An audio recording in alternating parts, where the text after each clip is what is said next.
And thank you for joining us for this brand new edition of Commodities Confidential. Joining me today is the senior analyst over at the research firm CPM Group. It's Rohit Savant. Rohit, good to have you with us. Thank you for having me. Rohit, it's been a while since we've spoken, and I was wondering whether you've revised your gold forecast lately. No, we haven't actually revised our forecast. What we expect is that in the next few weeks, you might see continued weakness in gold prices.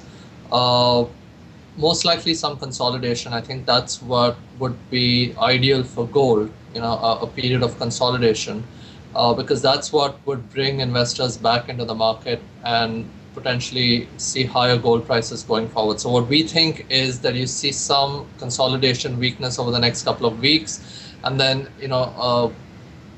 gradual strength in gold prices over the remainder of the year. So Rohit, really a different tune than Goldman Sachs's call of 1050 by year end. What trading range are you looking for?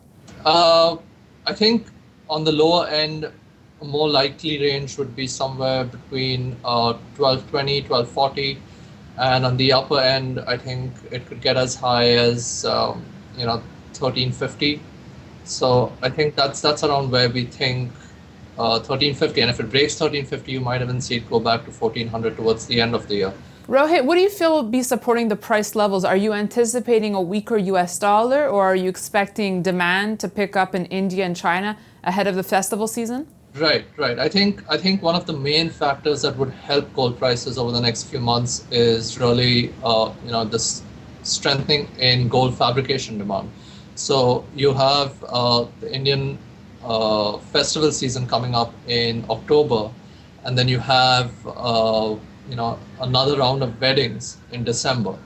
So you have a couple of months where you could potentially see improvement in demand from the fabrication side, and usually fabrication demand tends to respond positively to the softness in prices. So we've seen a fair amount of weakness in recent weeks, and I think that might actually help provide some support on the downside. Then you also have China. I mean, China typically tends to come in as a buyer, in November, December, for their Lunar New Year, which next year would be celebrated in the middle of February. So you're probably going to see some support for prices from these two countries, but later in the year. Thank you, Rohit. That's all the time we have for today, and thank you for watching this edition of Commodities Confidential with New York research firm CPM Group. In the meantime, you can email us any comments or questions at newsfeedback@kitco.com. Thanks for watching.